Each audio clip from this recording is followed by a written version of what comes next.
3. qism. Muzlagan yürek. Yıllar Tangritog cho'qinlaridan halqib o'tgan bulutlardek bir-birini qo'g'lishib aldirash o'tmoqda. Timan yurgan qerilar holsiz, xir-xirishib atsi oqshimiga ko'zi yetmaydigan bo'lib qoldi.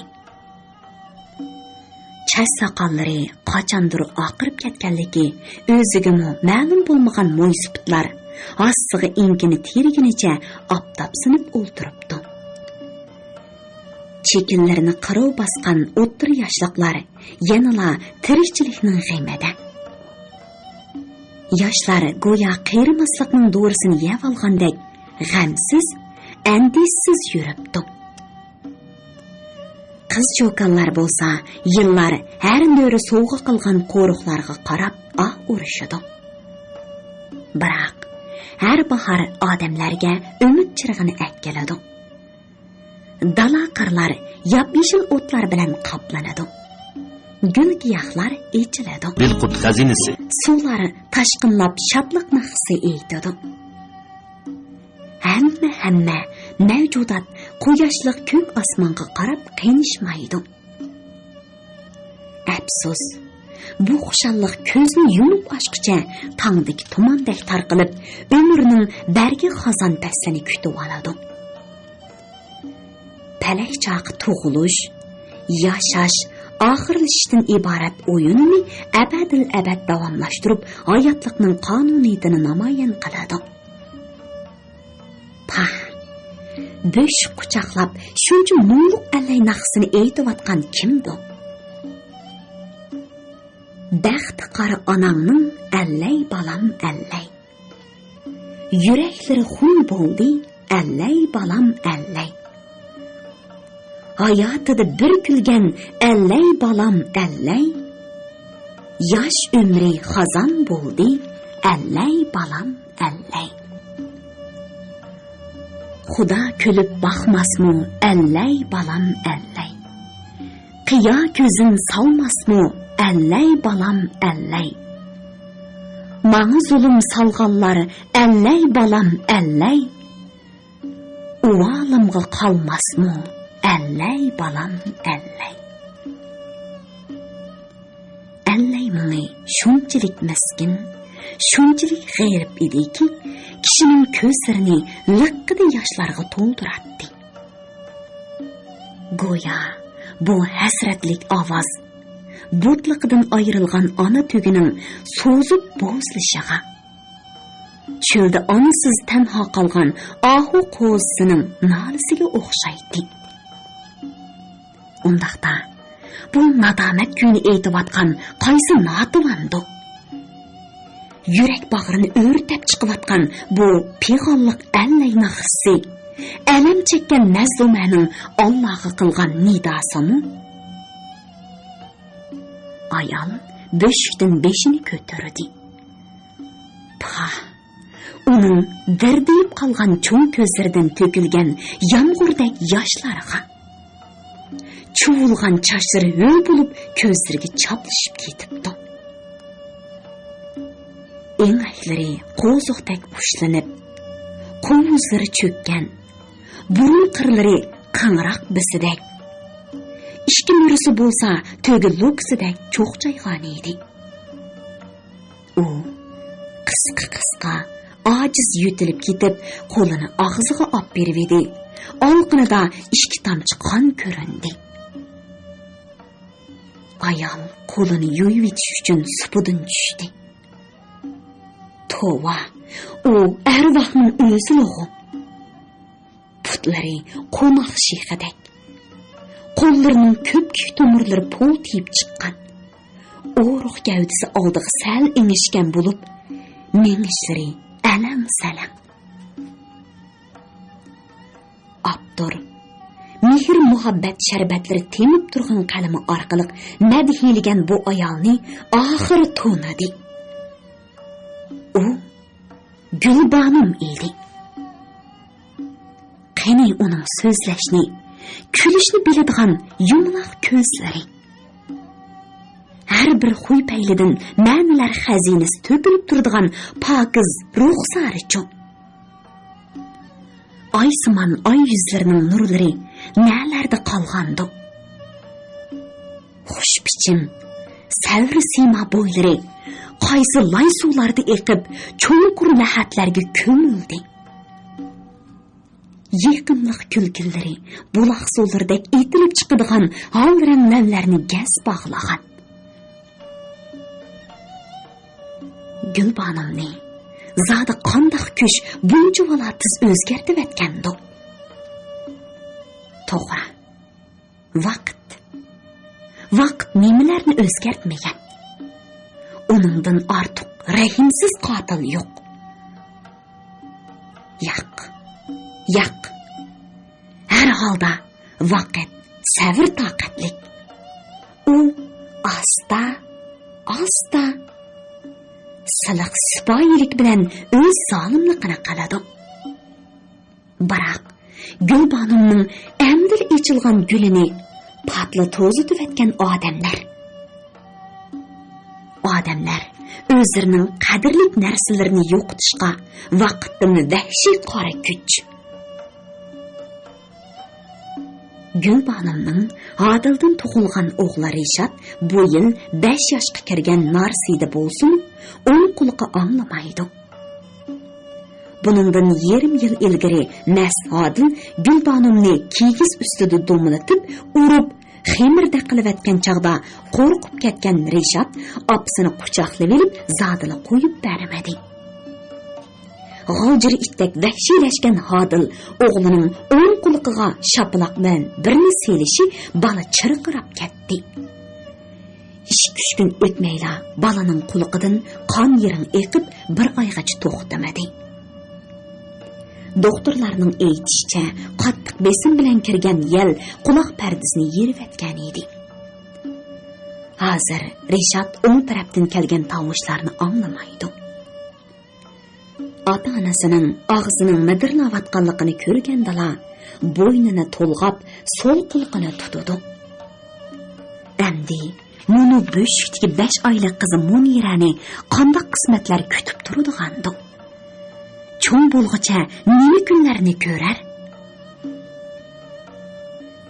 Gulbanimning musholga kelib qilishini so'zlab o'ltirmasaqmi, aqlli kitobxonalarimiz tegiga yetalaydi. Bu betalay ayolning silkisili bo'lib qilishimi, dard alamni ichiga to'lib yutganligidan kelib chiqqan fojia edi. U Odilga yotliq bo'lib biror kunni osoyishlik ko'rmadi. Til ahonat, dumba tepik dastidan, shundaqla oiladagi tugimas jafolar uni osonlik eritib etdi. Lekin uning so'lishib sarg'ayotgan yosh hayoti birla narsadan suv ichib o'ziga mador topatdi. U bo'lsa-mu Anzar bilan o'tgan kunlar edi. U chaqlar hayotning eng ma'nilik, baxtlik, saodatlik kunlari xotir sifatida ilmu yuragining cho'nqur yaralarida yelinchab turibdi. Gulbanimning Anzarni eslamaydigan biror kunimi yo'q edi. Shuning uchun mekin tushlarda pat-patli ayon bo'ladi. U Anzarni ko'rarmanmikin degan xom tamada kech kunduz qo'pmay yotqisi keladi. Shundaq. Hozir uning birdan-bir hamrohi xiyol. Birovlar bilan didorlashtiradigan do'sti tush edi. Qisqasi, Gulbanim uchun har kuni kesal, rangidek sop-seriq tonglar atatdi. Biror qitimmi binafshirang shafaq bilan tovlangan suzuk osmonni ko'rib baqqani yo'q. Xiyol to'rlariga chirmilib qolgan Gulbanim eshikning taraqqid qilib echilishidan cho'chib qaradi. Bundaq cho'chish, qo'rqish, andikish uningga odat bo'lib qolgan edi. O'yladan tirik qilib anglangan biror shaba, apnosi chashqonning chiriklishimi uning yuragini ansizlik selib, put-qo'llar titrab ketadi. Bilqut xazinasi. Eshik bo'zug'isida pakar bo'yliq, qora qumchoq, meqqida semiz, 25 yaşlar çağmısıdaki bir çokan göründü. Adil bu çokanni bir ay ilgiri uyga başlap kirib, sen bolsan keselcan, Sarem uy ishlariga qarashidu, ham balani beqishib berdi deb akirib qo'ygandan beri u yandiki kichik uyda yetib qopib yuribotidi. Sarem kulkisi arzon, ko'zi ittik, shalloq chokan edi.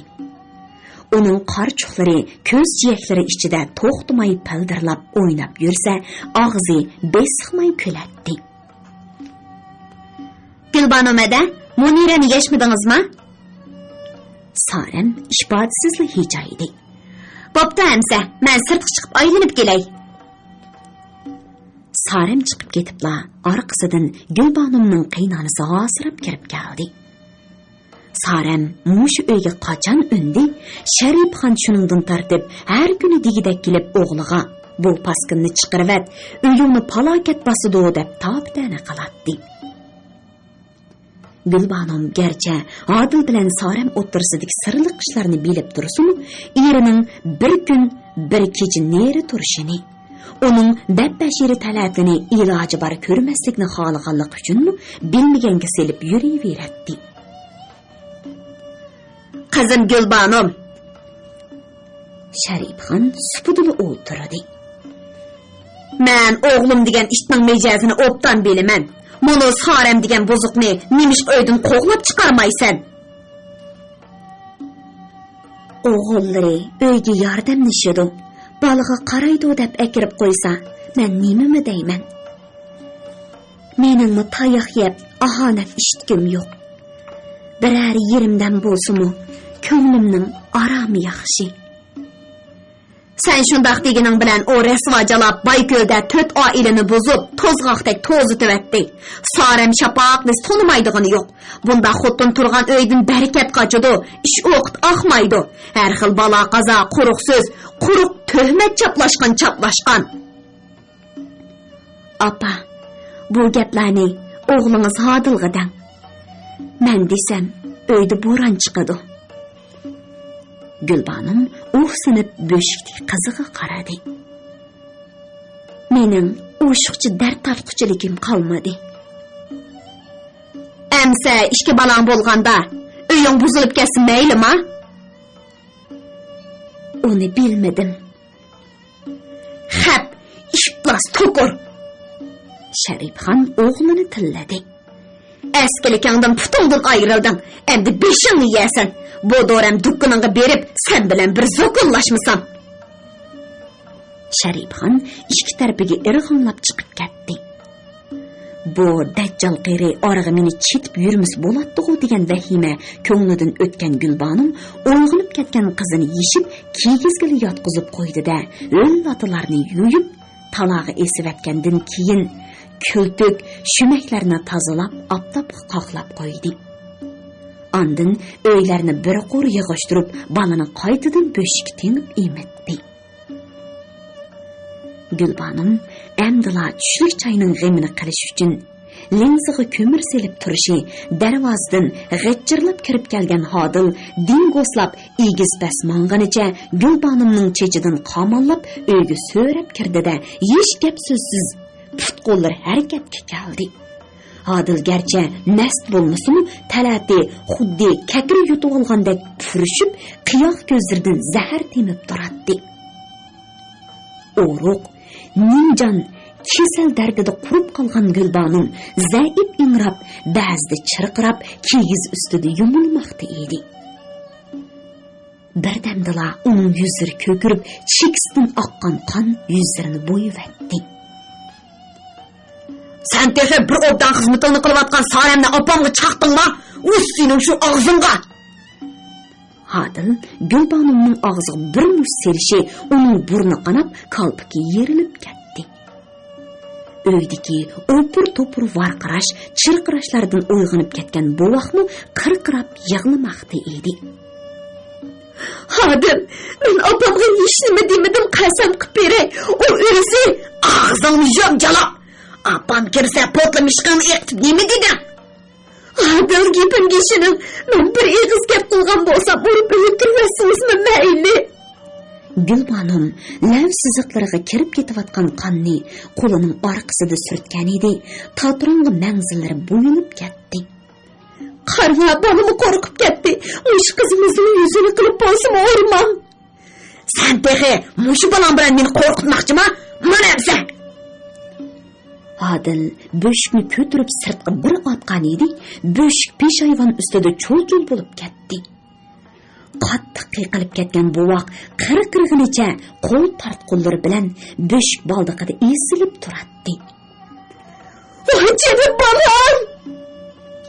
Gulbanom dahshatli chirqirab böşkdan bolasini qo'liga oldida bag'riga bosdi. Bu chaqda Adil uydan chiqib ketgan edi. Akango kichik turibli qo'liga olmas miyib bo'ldi. Sen qiz bola tursan qanday qilaman? Buvoq yig'la ovozi putib ketdi.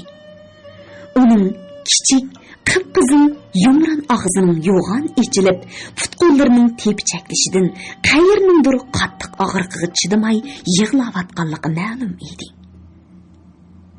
Gulbanom qizini bag'riga besib, u yoqdan bu yoqqa minib yurganida uyga Gulsumxon 9 yoshlik nevrisi Alinurni boshlab keldi.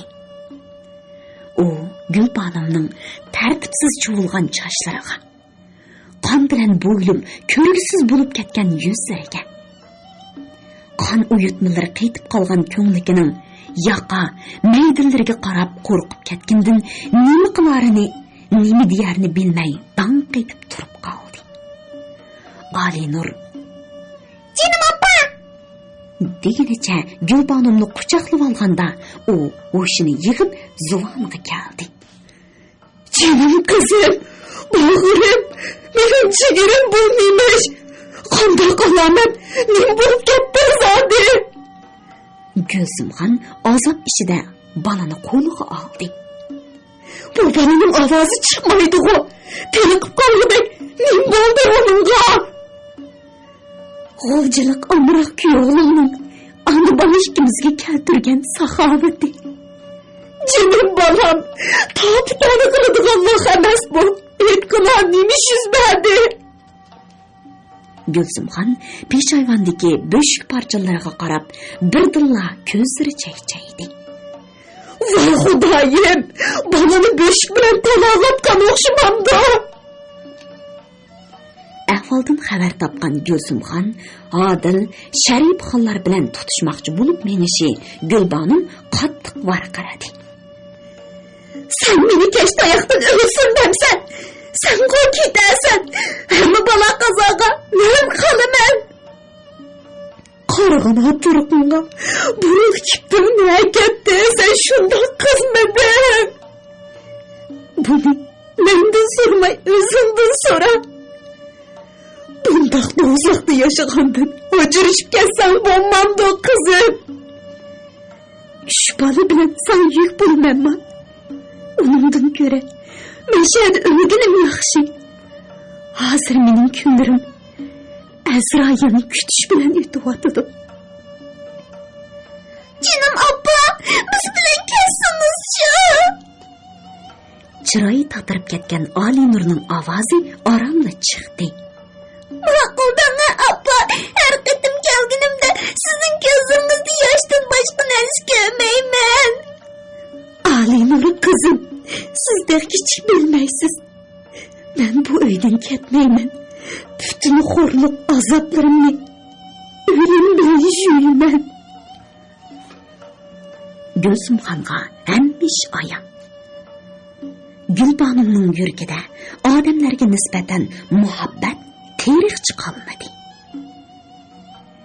Hammaga uyg'ongan nafrat ko'ngliga o'g'idek uyib ketdi.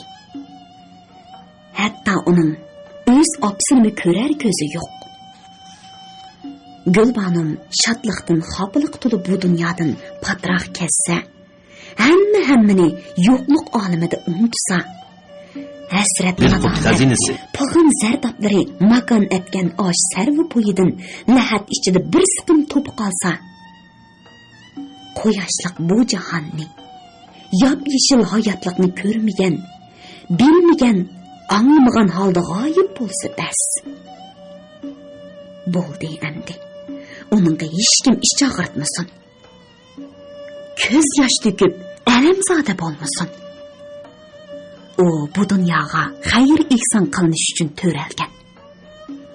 Uning barma simasini, mehr muhabbatga to'lgan mushtumdek yuragini, olam bo'stonini sayli qiladigan ko'nglini, odamlar o'zining shodligi, xo'shligi, maishti, hatto adovat, ant qisoslari yo'lida sadiq qildi. Shundoq ekan, o'lchamdan tashqari qurbon berishdan gap ochqili bo'lamdi. Opa, ket. Alinurni ilib ket. Dedi Gulbanim qizining yuzlarini yoqqan holda. Tushlik choyga avu og'zi qon bo'ri gap qolsa seni mutalaydi.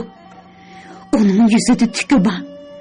O'z opsiga qo'l yondirgan yerda seni oyoq qo'yamdi. Balam, qizingning beshi tang bo'lib qolmasin, dedi Gulsumxon yelanib. Tuxum bo'lsa ekan, men tanlab qo'yay. Yo'q bo'ldi. O'zim qilib olaman. Gulbanim tom tarafga qarab oldi. Men seni ketgin da'vataman, ket. Meni ozroq bo'lsin yolg'iz qo'y, oromimni buzma. Qizim, men sana Asqar Fuqaning beshiga kelgan kelishmaslikni so'zlab bermoqchi edim. Bo'ldi. Anlığım yo'q. Mening dardimga kim yetib ekan? Men uchun hammasi dushman, hammasi raqib. Gulsumxon tavoqdagi bulduruq mantini oyoqdagi taxsiga dumlab qo'ygandan keyin Alinurni boshlab chiqib ketdi. U yo'lda borg'icha o'ziz yosh to'kib mangdi. Alinurmo pat-patla qo'lining orqasida ko'zlarini ovlab qizartib atgan edi. Qashqalikdan o'lika ortiq kuyovlidan kelayotgan raboat shu bo'lgandan keyin u nima deyalasin? Alahmullah deyishdan boshqa chora yo'q. Qizining yashashdan o'limni afzal ko'rishimi bu nodon ona uchun dahshatli qamcha. U bir o'pdan qizidan ayrilib qolarmi? Gulbanimning kasalga mubtalo bo'lishimi nima vajidan? Balkim Gulsumxon ana Xudoga ortib qo'yishi mumkin. Yo'q. Qiziga kasalni chillab akalgani o'zi. Buni u tushunmaydi emas. Tushunguchiligi bor. Chunki qizining baxt iqbolining qotili kim ekanligi o'ziga ayon u. Biz haq yomon yo'lga, gunohli ishlarga qadam elib, xatarli oqibatga qolgandilar. Taqdiri azal, rizqi shunchalik peshonasiga putilgan balo qazo deyishib Xudoga ortib qo'yamiz. Chunki Xudoyim ko'tirishlikda. Gulsumxon ayib savalliklarini bo'yniga elib, yana qanchalik xiyollar patqan bo'ladi-kin. Lekin uni navris Alinur xiyoldan sagitdi. Mama, sinfimizga supurga, tozliqchilikka, bas, do'st surtkichlarni oladiganmiz, dedi Alinur mumsining yoshliq ko'zlariga qarab. Har bir o'quvchini bir so'm 50 tin akkilisizlar dedi. Bo'ladi qizim. Men beray bo'lamdi. Mama, kechki yana tomoq etamdim. Yo'q. Et deganda qilgan bulduruq mantaba. Shuni isitib yeyli. Amsa bugun mahallada do'stlarim bilan o'ynab olay. Alinur xushal chiqib ketdi. Gulsumxon bir chini sovuq choyni gupilditib ichgandan keyin dedi-da qo'sh yostiqqa yon boshladi. Qara, Asqar to'g'riliq so'zlab bergin atoydan borsam, anlug'is kelmada bu balaning.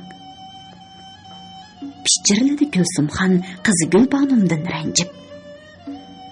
Endilikdə onun xiyal yiplari uni laylakdek uçurib, bir yil burunqi bo'lib o'tgan ishlarga әkketdi. Anlavatqanыңlar, Bili Qutordan anlatılayotgan ovozliq asarlar sahifasi. Bir kuni atdiganda Gulsumxon bilan Robiyam ko'chalarni tozalab, supurginlarini amdala mursiga selib turishi orqasidan bo'ng'ida qilgan dahshatli qattiq ovoz bilan bir jip mashina ushqandek kelib, Gulsumxonni so'qqancha yo'l chetiga etivatdi. Aslida mashinaning oldi chaqi etilib ketgachga shofir rolni boshqara olmay kelib so'qalgan edi. Gulsumxonning bir qo'li ham ikki qovurg'a sungan bo'lib, doktorxonada 3 oy yotdi. Barliq chiqim ham oziqlanish pullarini shofirning idorasi o'z ustiga oldi. Mana bu Asqarning to'yiga tayyorlik ko'rayotgan chaqlarda yuz bergan kelishmaslik edi. Ailening osh tomiqini etish, kir-qotlarini yo'yish 8 yoshlik Olinurga qolgan edi. 2-chi sinfda o'qiyotgan bu kichikgina aqlli qiz tushda yugurib degidek uyga kelibdi-da, choy qaynatib, tuz, sutlarni tangshab, atgan choy etatdi. Akbar g'ing qilmay ichatdi.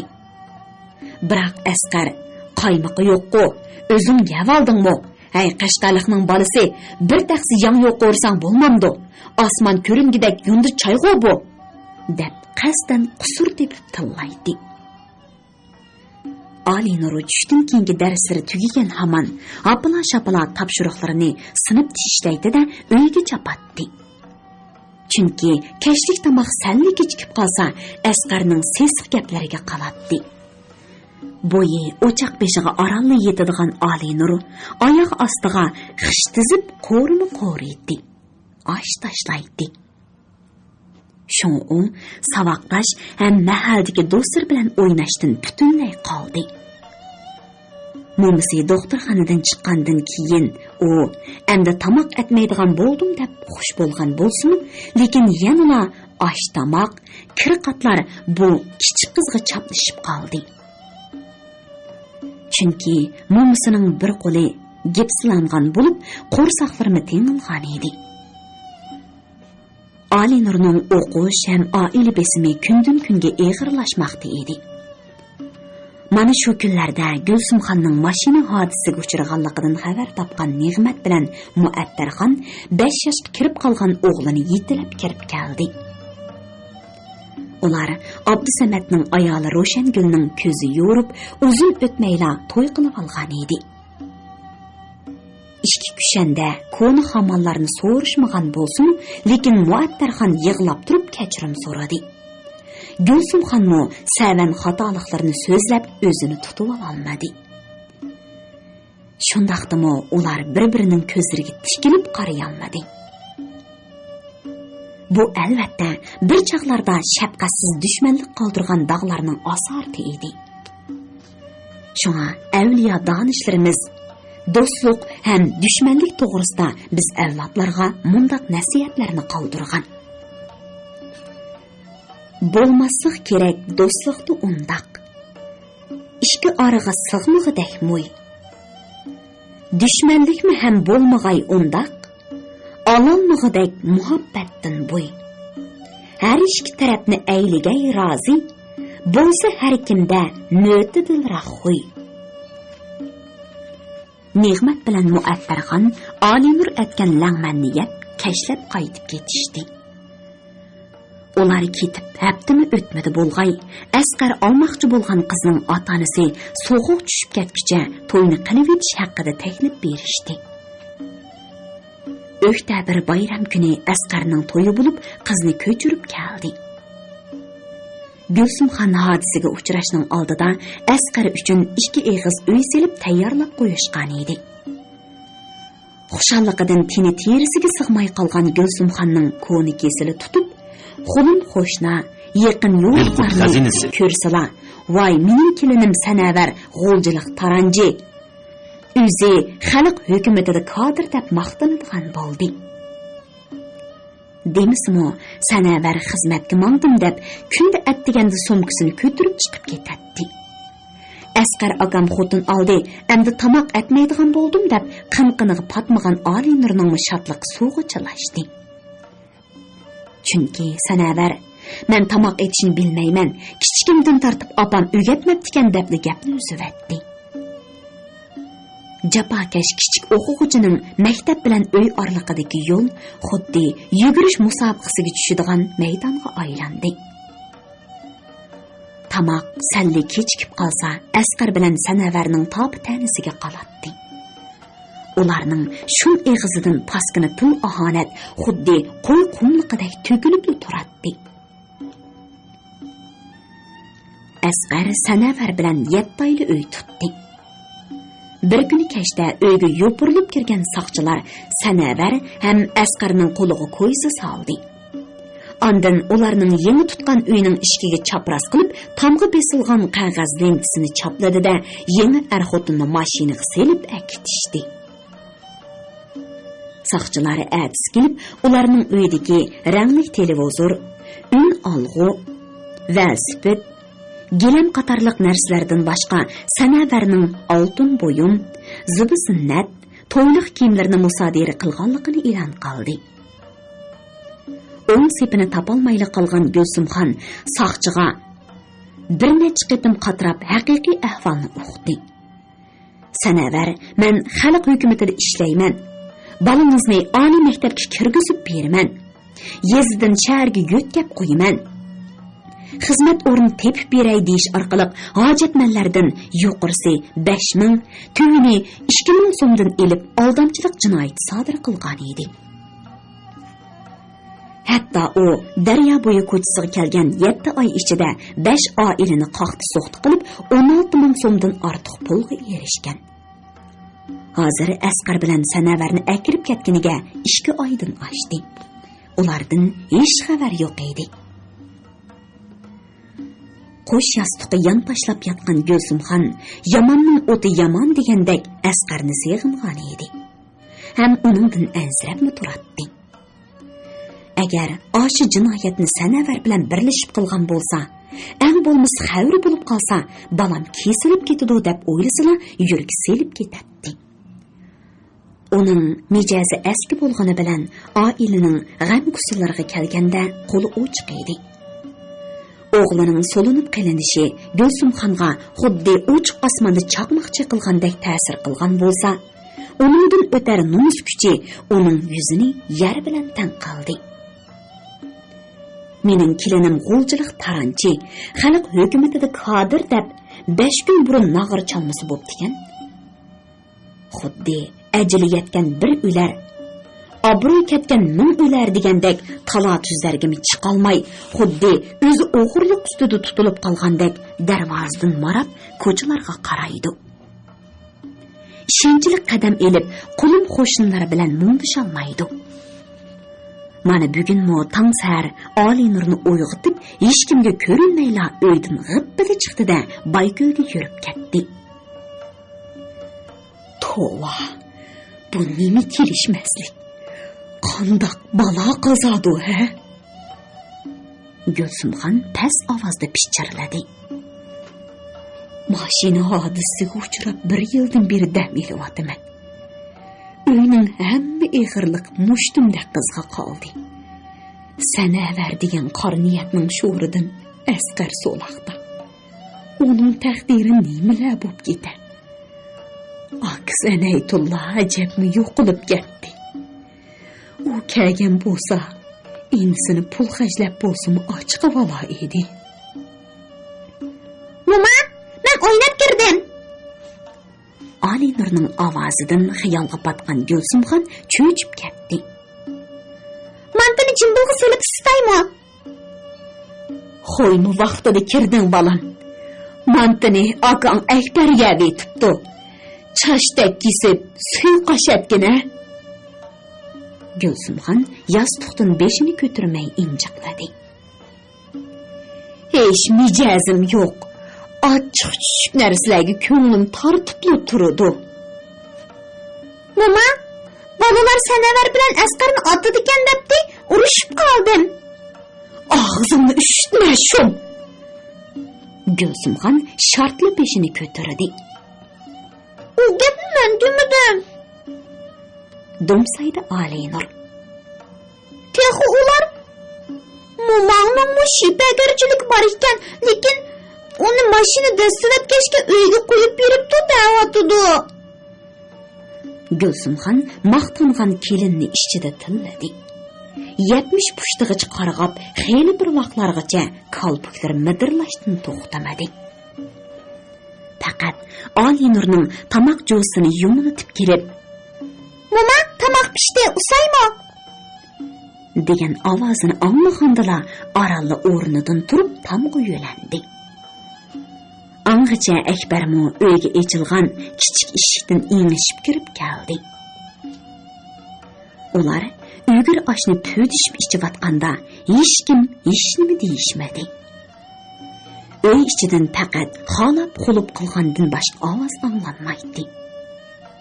Lekin darvozaning taroqqida echilishi shundaqla oldirib mangan oyoq tevish kirish bilan Gülsümxon andik beshini ko'tardi.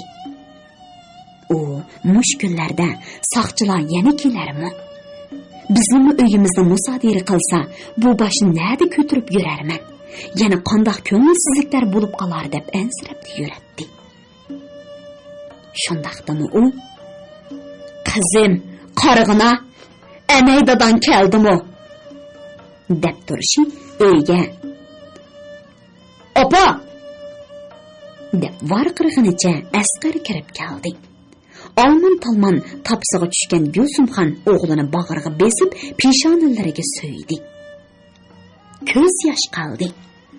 Angacha Alinur qip-qizil shalpardek tavlangan suyuqashdan bir otqur ko'tirib kirib, jo'ziga qo'ydi.